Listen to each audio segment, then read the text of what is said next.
Hello, and welcome back to the channel. Tonight we're riding shotgun on some of the most haunted highways. From strange shadows to unexplained figures, these truckers have seen it all on their lonely nights on the road. So buckle up, and don't forget to hit that subscribe button.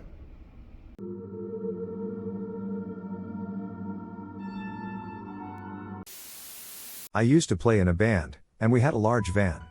We were asked to play an awesome show in LA, but we lived in Iowa, and at the time of the offer, we didn't have a van. We accepted the show offer, bought a van, and drove straight to LA the same day. It's about a 30-hour drive, and we were in a 20-year-old Dodge van we had never driven before. Miraculously, we made it almost all the way to LA without any car problems. 2 hours outside of LA, we got a flat. No big deal, we had paid for full coverage on the van, so we called a tow truck and proceeded to wait it out. We were just outside of the city, out in what I can only describe as a desert. We had a long wait for the truck, so we walked up to the top of a hill that overlooked the motorway. It was about 2 a.m., and no one was on the road. From atop the hill, we noticed several police cars speeding down the road with their headlights off. Shortly after, an armed convoy proceeded down the road at high speeds, 90 miles per hour is my guess, based on the speed limits. There were military Humvees, armed vans, and miscellaneous blacked-out vehicles. All with their lights off and hardly a sound being made. In the middle of the convoy was a semi with a flatbed. On the flat ground was a large, round object underneath a tarp. I couldn't wrap my head around what that could have been. But I'm positive we are the only ones to have seen the convoy that night. I drove every day through the most remote stretch of highway in Texas. Middle of the desert. No houses, no cell signal, no intersections, no frame of reference, nothing except fucking XM and my truck. I drive this road every day. About 90 miles. I would leave my house at about 5 a.m. and usually never see a single other vehicle, let alone a fucking human on the road. I've seen hitchhikers. I've seen Mexican illegals. I've seen ranchers break down. One day I'm on the drive, thinking about the super cute girl in my bed, and slamming through a solid karaoke session with my morning coffee. Everything is normal. Then out of nowhere one day, on the right shoulder, was a fucking person. Dressed head to toe in pitch black, walking on the right shoulder, which is actually a full lane in this part of Texas. I was in no danger of hitting them. There was just no reason for that person to be there at that time and in that place. I've seen a hitchhiker or two, and I even let one hop in my rig, don't tell my boss, lol, to the next town. This was not a transient. This was not a hitchhiker. God knows what that was, but I still have the shivers right now thinking about that day. I went to the only station on either end of that drive, and no one had seen anything come in or out of town. To this day, I still think it was somehow God reminding me that I'm never alone. I never told this story to anyone until today. I used to work an overnight shift doing industrial x-rays. We would go to a fabrication yard and do our work after the night shift left for the night. The yard was about 1.5 hours away, so we would leave the city at about 2 a.m. in our big cube truck. So one night I and my buddy were heading out. There wasn't much traffic at this hour, and we were just leaving the outskirts of the city and getting up to highway speeds when I saw something up ahead. I quickly realized there were 3 young moose on the road. In the springtime in Canada, it's not uncommon to see young moose on the highways, but I've never seen more than one at a time, and not this close to the city. I hit the brakes hard, but this truck was pretty heavy, and I knew I wouldn't stop in time. My first instinct was to hit the horn and scare them, but I immediately realized that the way they were, I might be able to steer between them, but if I hit the horn, they might scatter, and I might end up hitting more than one.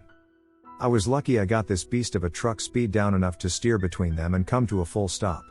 I could actually look into one of their eyes as I steered between them, and I saw terror in the poor animal's eyes.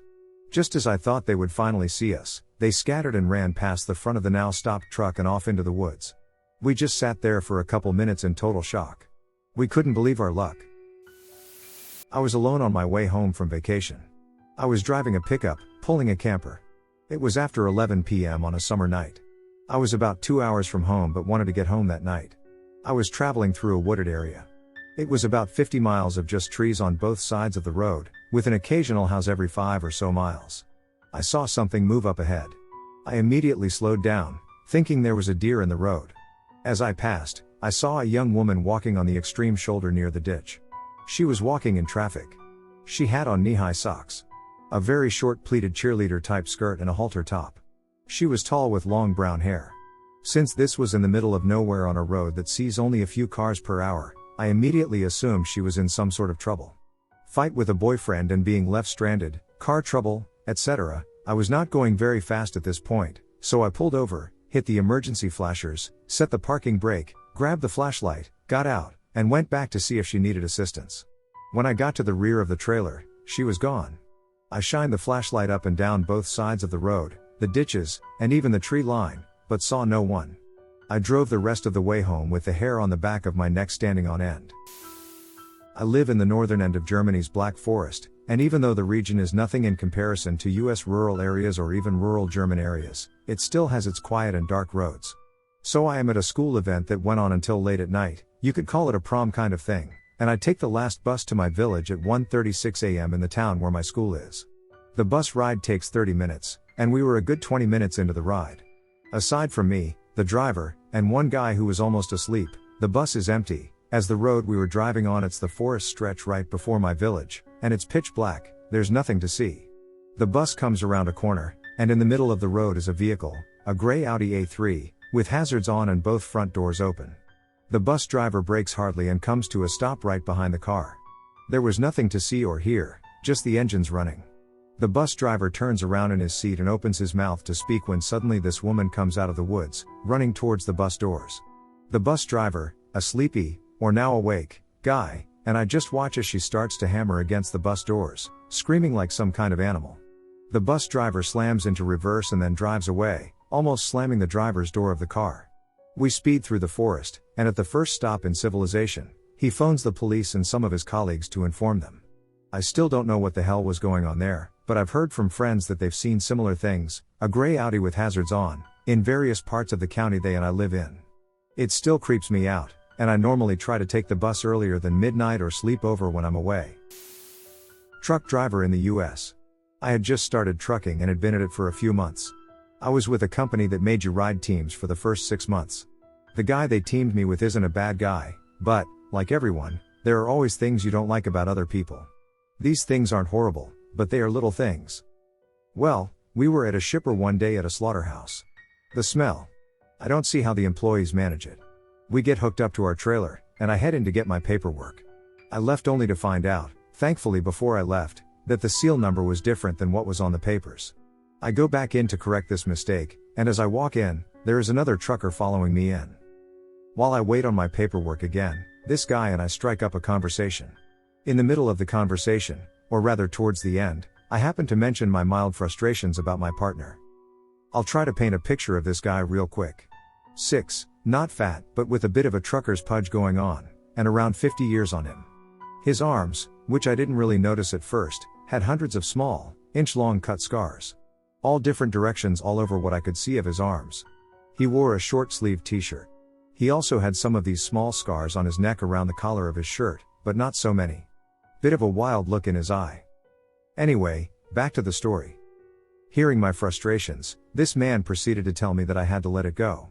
I said, yeah, it really isn't that big a deal, so I don't think about it that much. Guy, just let the demons out. He gestures for a fist and drags it across his gut as if he were holding a knife and cutting himself with it. Guy, you've got to let the demons out, let them fall, and walk away.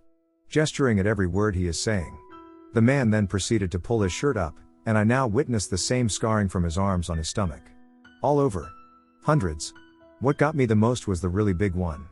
Right in line with where he dragged his fist. I was in shock upon realizing the situation.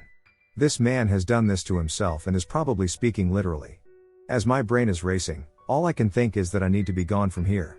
So I nod my head in agreement, because I don't know what he would do if I didn't, and promptly ask for my paperwork with a staunch voice. Nothing came of it, but that man is seriously disturbed and, I think, needs professional help. I hope he gets it. It was the first and only time that I had ever genuinely feared for my life when interacting with another individual on a face-to-face basis. If we're talking paranormal, I drove from 2 a.m. to noon, my husband from noon to 11 p.m., and then we would leave the truck stopped for 3 hours, that way we could get some sleep without moving. At least when loads are allowed. So at 2 a.m., I would listen to Art Bell and his show. I was obsessed. So I never really knew what was real and what was just my creepy mind playing tricks on me. I know that one night in New Mexico, near Tucumcari, I had to stop at a rest area. I was also 4 months pregnant and couldn't wait for long. I kept seeing shadows on the road. It was about 3:30 a.m., so I ran as fast as I could into that restroom. As soon as I sat down, I heard footsteps. So I called and woke up my husband to come walk with me. He stood outside the door to the rest area, waiting for me, and escorted me back to the truck. I never saw anyone else in the restroom, and we waited a while and never saw anyone leave. But most of my paranormal stuff was likely my mind playing tricks on me. Now, creepy people? I have a million stories. I've seen more guys wanking off. I heard more old asses hitting on me or asking if I was riding along with my dad. I had one shop that refused to deal with me. They wanted the driver and would only deal with my husband. My initial trainer was an old, batty woman who used a portable camping toilet in the truck. I still get sick to my stomach thinking about the time at 3 a.m. I woke up to her farting away on the pod in the truck just inches from my head. I drove for a delivery service for 2 years, delivering grocery bags that people ordered. Deliveries were between 5 p.m. and 9 p.m. One night I was out late because I had a long distance to drive for my last delivery of the night. I was out in more or less the middle of nowhere, rather deep in a forest, when I arrived at 4 houses on a small road. After the delivery, I turned back on the road. It's late November, so it's very dark outside. As I made a 90 degrees turn on the road, my headlights clearly lit up a figure of a lady in a bright white dress standing in the ditch on the side of the road. I probably only saw her for a second and couldn't make out a face, but I swear I saw her starting to move towards me. I drove out of there with lightning speed. Between the cabin and the storage space in the back, there is a door for passage. It's completely empty and dark back there. I had to spend the full 45-minute drive back continuously waving the motion detected lights on back there because I just felt this eerie presence back there while it was dark. That was the last time I ever had a delivery to that place on that route. One time and one time only. My great-grandfather did trucking for a while. I also know quite a few drivers. I might do it eventually. I've heard anything from guys being hopped up on Red Bull or Monster Energy and seeing a quote like Pink Piggy with a tutu dancing in the street in the middle of the night whenever anyone saw that it was time to pull off and go to bed, no matter how stretched for time you were. A relative of mine saw some 60-foot icicles somewhere in Virginia. I honestly don't remember where they were. Probably one of the most dangerous was when me and my dad were waiting for a delivery. It was just after 4:45 a.m. at this point, and the driver called my dad and said he'd hit a power line just down the road. Me and my dad hopped in the car to check on the guy. He's a friend, and he said some hillbilly-looking guy missing a few teeth came out of nowhere and said, "Oh, you ain't got nothing to worry about, that's just a cable line," cable meaning telephone or internet. The guy picked up the line with his bare hands, pulled it off the road, and walked off. That was just weird. I don't know if that's what you guys are looking for, but that's the weirdest stuff I got. My husband's extended family lives in New Brunswick, while his parents moved to Ontario and raised their kids here. Eventually, my in-laws retired back to New Brunswick, about 1,400 kilometers away. So, my husband's maternal grandmother was sick for a while. His parents got the call one night that she had taken a turn for the worse and needed to come right away. They literally packed and left Ontario right away and were driving down an old logging highway in the middle of New Brunswick. See my older posts for a short gif of the desolate road, when a moose ran out onto the road and reared in front of their car. They stopped the car, and the moose walked up to the windows and looked into the cab, literally leaving breath on the windows. Eventually, it walked away. They get to the hospital in the middle of the night only to find out that grandma passed away exactly at that time. Fast forward 30 years. My husband's mom is terminally ill. Her kids and grandkids have convened in New Brunswick for her last days. For several days before her death, we came home from the hospital to find moose tracks in the driveway, especially around the windows of the house. My husband's cousin has to go back to Ontario, and she leaves the hospital to get ready. Within an hour of this, my husband's mom had passed away.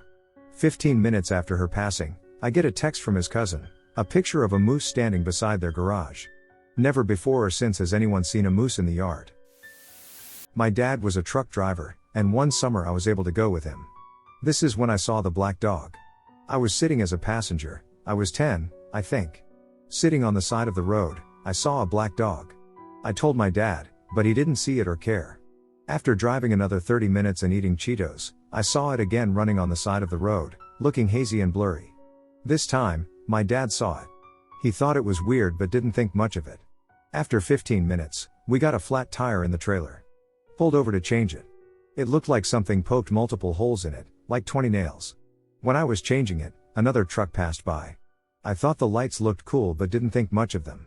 After changing the tire and continuing on, we saw the same truck that passed by while changing the tire crash on the side of the road. The police and EMT were already there, so we moved on that night. I don't know whether the black dog saved us that night or not, but the tire almost did look like a dog bite. If a dog could possibly bite that hard. I don't remember what state this happened in, but one night my dad was driving a secluded stretch of highway surrounded by woods. He was hauling a load of chemicals to a government-owned plant called Jayhawk. Not certain of the spelling, he had himself really spooked because he was reading The Hunger Games at the time and kept thinking about mockingjays. Out of nowhere, a wild turkey smashed through his window and landed in his lap. Luckily he was wearing safety glasses and thick FR pants because it was wildly scratching and pecking as he pulled over and got out. The turkey got out of the truck and sauntered around nearby while he called in the accident to get a tow truck and someone else to pick up the load. Some sort of authority showed up on the scene and asked what happened. My dad expressed concern for the well-being of the turkey, and the authorities said it would be fine and shoot it into the woods and left. My dad was a long-haul trucker, and his job allowed him to take us on ride-alongs every so often. It was a really fun thing to do with him, considering I only saw him once every 3 or 4 weeks. We were somewhere in New England when we stopped at a gas station for my dad to take a shower and get some food, and I was like 10 at the time, so I was bored immediately. He left the truck running for me so all the electronics would work, but I wasn't interested in the PS2. No, I wanted to fuck with the CB radio. I reached up and grabbed the mic and started speaking into it. At first, nothing came back, and I was bummed, but then I started to hear crackling in the speaker, and a voice came through. I don't remember exactly what it told me, but it was trying to get me to leave the truck and play with them. I said no because of classic stranger danger, and the voice stopped. I was super creeped out and went to play the PS2. Later, my dad came back and I told him what happened, and in classic dad form, he was pissed, super protective, and wanted to know which fuck tried to put me in danger, but as he reached for the mic, he stopped and looked very frustrated at me.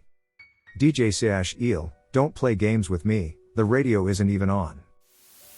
In my city, there's this old mansion surrounded by acres of land, which is also a park, out in the country. The frontage road/main road is lined with tall palm trees for several miles, but it's all flat land from the mansion to a main highway intersection, about 15 miles. There are stories of the mansion and surrounding area being haunted, so a group of us would go out there late at night just to see if we'd see anything. So one night, a bunch of us with nothing better to do went out there and drove around the park. After a while of not seeing anything, we decide to head down towards the highway. Now, it's late at night in the country, and no one is on the road when, all of a sudden, it appears there's a car coming towards us in the opposite direction. It's not the headlights that we see, but the glare of the headlights, like the top of the lights as if it were to come up from a hill, which is the best way to describe it. Anyway, I turn down my high beams because I don't want to blind the other driver when we all notice the car isn't coming closer or approaching us.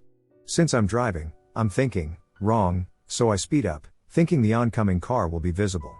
Again, this is a flat road, there are no hills, so I'm getting a little nervous that this car's headlights have not come into view. The other thing was that no matter how fast or slow I was driving, that light kept the same distance, never getting any closer or farther. I'm getting a little freaked out and am still driving fast, like 60 to 70 miles per hour, and we are still just seeing the top of what should have been headlights. After maybe 10 minutes, the light disappears, so we think we'll catch up to what we think is a parked car, but no, nothing. We reached the intersection for the highway, and there was no car or anything. That road is a two-way road with grape fields on both sides, so there's no way it could have pulled off to the side. We drove back down that road to head back towards the mansion and the city, but those car lights never appeared, and we never figured out what they were. Creepy, but not paranormal in the least. My dad has an older brother and an older sister. Both married and had 2 children each, a boy and a girl. These 4 cousins are all significantly older than myself and my siblings. This story is from the very early 1970s. Auntie's husband was a short-haul driver in New England. Aunt mostly stayed home and worked a desk job during the day. Uncle was a bad seed, this is prior to his arrest for heroin distribution, so we can just imagine what he was up to. At the time of this story, my uncle and his wife were separated, and their son and daughter both dropped out of high school. An aunt's husband stops at a diner in upstate Connecticut to grab dinner late one night. A pimp approaches him and tries to rustle up some business. Aunt's husband isn't interested, but he has to walk by the pimp's car on the way back to his rig. Of course he looks in, and he immediately snatches one of the girls and hustles her into his truck. Pulls a pistol on the pimp and manages to get away without an issue. Girl, he hustled away? My eldest cousin, his niece, is a high school dropout. She was delivered to our grandmother without delay. Knowing grandma, I'm sure she was punished and punished again. As if being sold to truckers at age 16 wasn't bad enough.